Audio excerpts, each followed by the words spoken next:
I've been doing some reflecting lately and I realized there were some cringe-worthy skincare mistakes that I used to make. Mistake that some of us might be guilty of at some point. Mistake that some people are still guilty of right now. And this is not about, you not drinking enough water or you wearing your makeup to bed. These things that I did to my skin, they were just so unfair.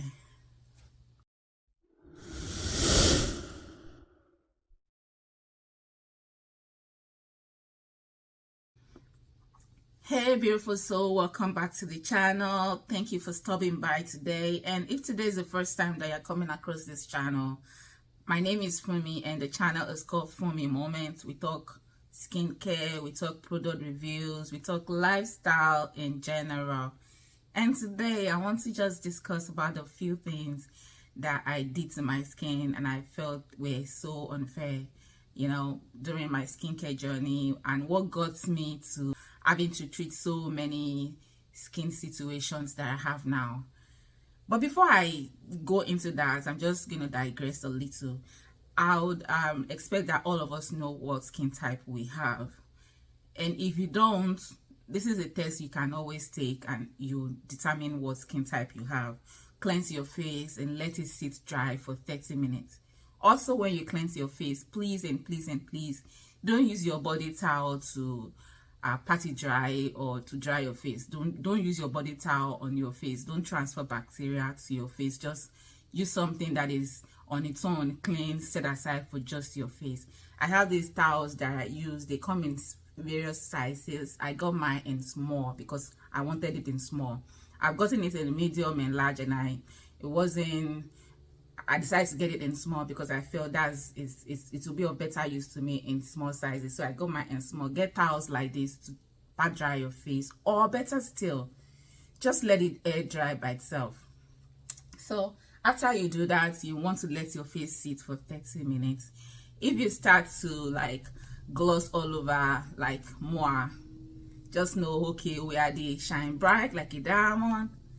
Shine bright like a diamond, we are the shiny girls, right? So you're oily. If you realize you started to feel dry and itchy, your face does something, you're dry skin.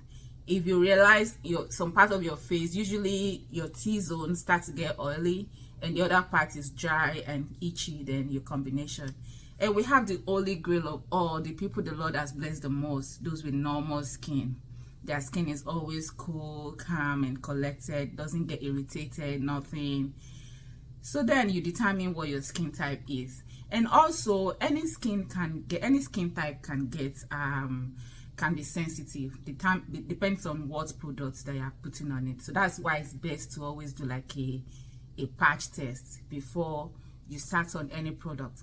And to do a patch test, you just apply a little amount of your product on probably just a little side portion of your face and see how your face reacts to it. So you want to make sure you are doing a patch test to determine if your face or your skin is able to tolerate what new product you want to start on.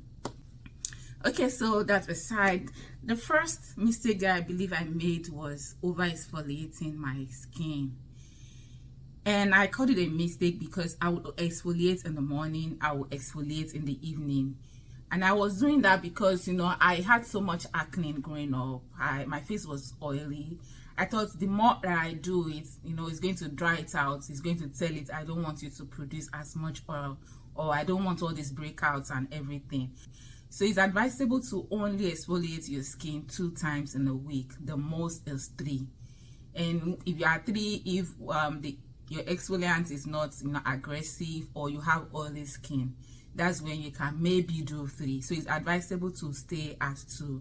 You don't want to like rid your skin of the barrier that it has to protect itself. You don't want to dry it out. You don't want to make it sensitive, because when you over exfoliate, you are making your skin irritated. It gets overly sensitive. And then the second thing that I did, and it's the genesis of the situation that I'm trying to get rid of on my face right now, which is my acne scars. This mistake was popping my pimple. I'll sit down and I'll take hours putting stuff to my face, trying to get all the acne out. Like, I'll keep digging and digging and digging. And when you keep doing that to your face, you are making your skin irritated, you are making your acne more, you know, exposed, you are making it more obvious. And when you pop your acne, right, at the end of the day, you get dark spots from it. That's it, but you can always treat that. After the dark spots, when it heals, it leaves acne scar. And that is why I was looking for so much treatment, you know, to exfoliate my skin, to get my texture where I want it to be at. So you don't want to pop your acne, you want to leave your face. Just make sure your face is clean. Don't overwash it too. Make sure it's clean, make sure it's moisturized, make sure you are hydrated all the time, and just let it pass.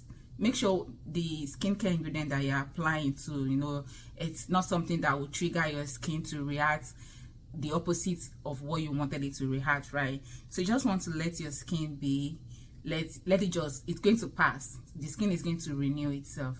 And always know what triggers, you know, your acne too. Sometimes was using organic, you know, that those quote and unquote organic creams, you know, this person will tell you, this person's lotion is really good, they treat so many. And you do realize those organic, they treat so many things. They don't just treat one thing. They will treat stretch mark, they would treat dark spots, they will treat aging, they would just so many things in just one lotion. So you want to be mindful, because it's best to know what ingredients is in your products. It's best to be able to read. And most organics, okay, let me just say most, let me not say all. Most organic don't list their ingredient, because the person who is making it don't even remember how much ingredients they added to the product to begin with. So you want to make sure that you are careful of how you get organics. And organics are quite pricey too. So anybody getting organic is, you know, it's not cheap. But then you want to be mindful of all these products that you keep putting on your skin. So the third one for me was using organic cream, because they are not dermatologists. They too, they just learned it from somebody, and they are putting it together. And then you need to realize there's a difference between having a glowy skin and having like a bleached skin, like being white cast, you know, they call it all those half cast, whatever cast that they call it. So there's a difference between having a skin that is glowing and then having a skin that is fair. You want to work yourself into having a glowing skin, not a fair skin. There is difference between both. So just know what you would use that will help your skin to like rejuvenate, that will bring out your complexion, that won't give you that dull, you know, or washed out kind of effect when you use it. So be mindful of how you go to organic people, you know, my 2 cents. And the third thing for me was using the same moisturizer for my daytime routine and the nighttime routine. There was one point in my life I was on retinol, and I'll use my retinol in the morning, I'll use it again in the night. Later on, I realized, you know, you're not supposed to use some active ingredients during the day because of sun exposure. You're supposed to wait till the night when, you know, during your nighttime routine, and then you're going to bed, you're protected against the sun. And then in the morning, you use just moisturizer to help you through the day. Any product that you're using that has active ingredient like AHA, like BHA, retinoid, you want to be mindful of when you use them, so you don't get sun damage. Because when you use those products, your skin is sensitive like for a few hours after using the product, even for days. So you want to be mindful of how you use them, not during the daytime. You're supposed to be using them during the nighttime. And I'm gonna take a sip, I'm sorry. And I like this. It said, you occupy my heart. This was given to me in church during Valentine. You know, it was given to all of us female women during Valentine. And it comes with a little octopus fluffy bites. But this is my favorite mug right now. I love it. Okay, that aside. And the next thing on my list is not using sunscreen. I've always known sunscreen was good, but as a black girl, it's difficult to find a sunscreen that will not leave white cast. I mean, it's a struggle. Most of us will agree with me on that. I knew sunscreen was good because growing up, I would see some elderly women and they have these black patches on their face, and I always think, oh, it's because they expose themselves to the sun so much. But later I got to know it's because of those harsh chemicals they were using on their skins, right? But finding a sunscreen that will not leave a white cast was a struggle for me. So you want to make sure you are using sunscreen. You want to make sure when you use your sunscreen too, you use it on your hands, you use it on your neck, and use it on your face. Because you don't just want to use it on your face, take care of only the face and leave the neck out. That's one mistake some of us make too. You're taking care of just the face, you're not taking care of the neck. You want to make sure you're taking care of everything. And there is this sunscreen that I found that I swear by. It's a sunscreen, and then it also moisturizes. It doesn't leave white cast. It's called the Black Girl sunscreen, and I mean, it's the best right now that I've found. So if we want one, we can always get it. So not using sunscreen was the next one for me. And then the last one was piling products, not layering products. Now, you know, there are, you should have steps how you layer your products. That's different. You know, you should start with the more liquidy one, and then you work your way to the more creamy ones, right? But me layering, like I was piling products, like somebody would tell me, oh, this thing worked for somebody's acne, you should get it. Oh, I'll read from somewhere, this thing worked, this review said this worked for somebody's acne, I'll get it. You want to make sure that you're not piling product, because I'll just use everything, and okay, if this doesn't work, this will work, but then I need to get my face where I need to get it at. And one more thing that I did that I wish I didn't do, and that one pained me, was getting a laser treatment. So I got Clear and Brilliant.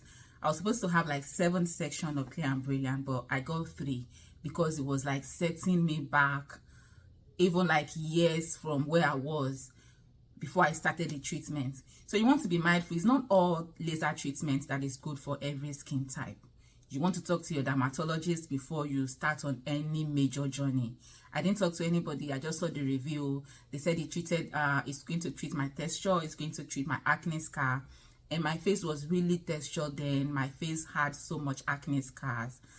So I just went for it. So I believe it will work better for Caucasian, but not somebody of color like me. That's just my personal opinion. I had to stop. I still have some session that I don't think I'll ever go back to. So you want to be mindful of what journey you're starting on. You want to talk to your dermatologist. You want to have somebody who's working with you in your skincare journey. And right now, you know, before now, I can't even go out without applying makeup. I can't even go out. If I go out, I can't stare in the mirror outside because I'm always scared that what if I see what I don't like, then my mood is going to be ruined for the entire time that I'm out. But right now, I can always go out without nothing on my face. I feel happy about where I am at my journey. So that brings us to the end of the series of the show, whatever you like to call it. But kindly subscribe, you know, kindly like, comment. Also, whatever you kindly leave it in the comment section, and we take it from there. So thank you again for stopping by. I love you. Bye.